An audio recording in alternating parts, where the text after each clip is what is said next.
All of them are discussing. They've gotten all three of them there. Look at unsportsmanlike foul here on Kai Soto. Ooh, they're going to eject Kai Soto. Magandang araw mga Kai Soto fans. With 2 minutes and 25 seconds left in the third quarter, ay nakuha ni Jeff Gibbs ang kanyang pang-apat na foul. Kaya no choice si Coach Anzay at pinalabas niya ang kanyang import at ipinalit naman si Kai Soto. This move proves a masterstroke at first dahil nakakuha ng back-to-back basket si Kai. Nakakuha ng isang offensive rebound si Kai at open siya sa ilalim para sa isang uncontested two-handed slam dunk. And in the ensuing play, ay nakuha naman ni Kai ang bola inside the key at bumitaw ng isang one-handed floater. But it turns out, ito na ang kanyang last field goal sa laro. Na-ejected kasi si Kai dahil napikon ang ating idol sa mga no calls. Katulad nito, binangga si Kai at napaluhod pero walang foul. Nasinundan pa ng another no call na very clear foul naman ang import dito ng San NU Phoenix. Kaya hindi na nagustuhan ni Kai ang physicality, kaya he put matters into his own hands.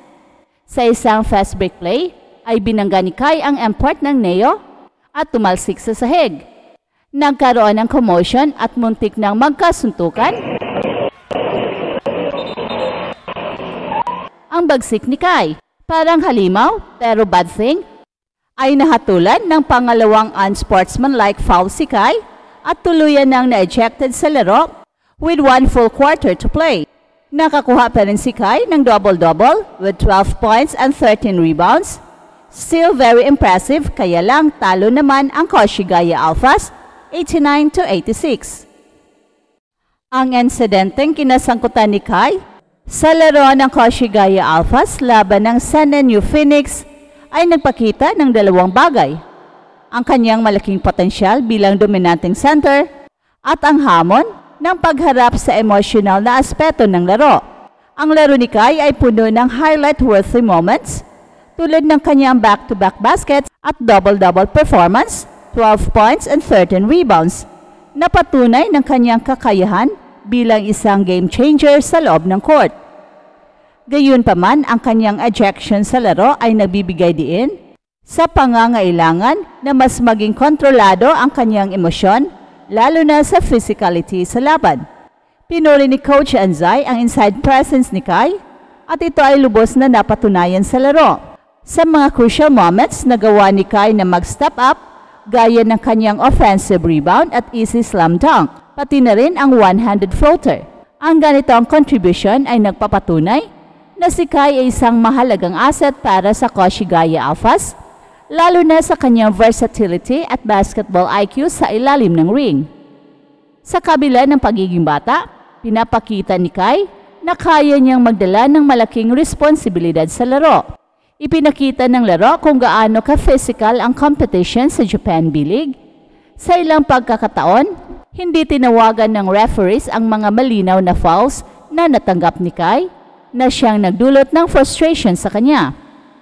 Ang ganitong klase ng laro ay nagbibigay ng hamon hindi lamang sa kanyang physical na lakas, kundi pati na rin sa kanyang mental toughness.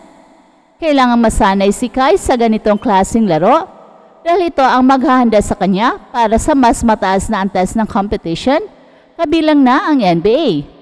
Ang pagkawala ni Kai sa laro matapos ang dalawang unsportsmanlike fouls ay nagbigay ng malaking epekto sa resulta ng laban.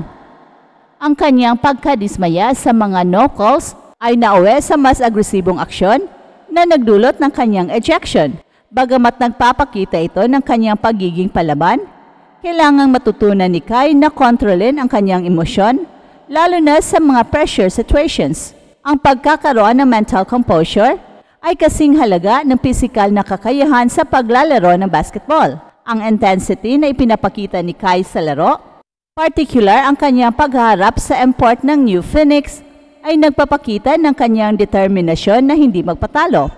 Bagamat nauwi ito sa negatibong resulta, ang ganitong uri ng competitive spirit ay mahalaga sa paglago ng isang manlalaro. Ang mahalaga ay matutunan ni Kai na gamitin ang kanyang aggression sa tamang paraan upang makatulong sa kuponan at hindi makasama. Well, ang insidenteng ito ay mahalagang aral para kay Kai. Ang maturity sa laro ay hindi lamang nakasalalay sa galing ng opensa o depensa, kundi pati na rin sa kakayahang magdesisyon sa heat of the moment. Ang mga ganitong karanasan ay magbibigay sa kanya ng pagkakataong mag-reflect at mapabuti pa ang kanyang disiplina sa loob ng court. Sa kabila ng kanyang ejection, nagawa pa rin ni Kai na magpakita ng kahangahangang performance na may double-double. Ipinapakita nito na ang kanyang impact sa laro ay hindi talaga matatawaran. Sa tamang gabay mula kay Coach Anzai at sa kanyang patuloy na pag-aaral sa laro, tiyak na mas magiging mahusay pa si Kai. Ang pagkatalo ng Koshigaya Alpha sa laban na ito ay hindi dahilan upang mawala ang tiwala sa kakayahan ni Kai.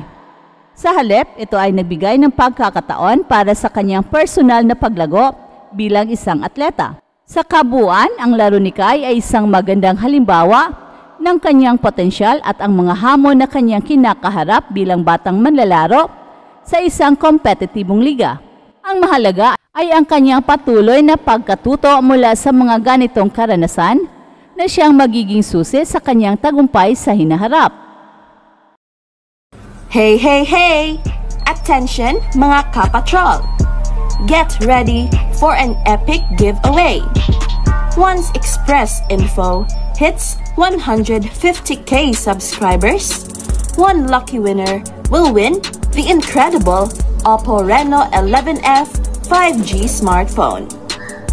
Here's how to join. Step 1. Subscribe to Express Info right now. Step 2. Like this video. Then step 3. Comment anything good and positive about our idol Kai Soto. Super easy. Just subscribe, like, and comment. ディフェンスの声、信州ブースターカイソット中央に桐原がついています。カイソットこの位置から沈めてきているというのはありますが、うまいですね。一方の横浜カイソットです。ボールを奪った。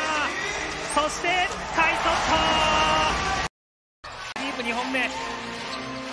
さあカイソット対エバンスはカイソット、ここは決まった。ボールが離れて守りましたカイソット。自分でダンクに持っていくのはユーロステップから落ち着いて終われるか。オリバーが飛び込んでいく、ステップを踏む、ただサイズをブロック、それでもサッカーでこの時間もついている。おっと上を使ってくるダンクになりました。そして中を使います。ミスマッチになっていたんですが、カイソットこれも2ポイント。中カイソット、これは通りました。タイムアウト。高さのミスマッチがあります。上を使ってくるのか、飛び込む、中に送る、森井から決めてきた。エンドラン。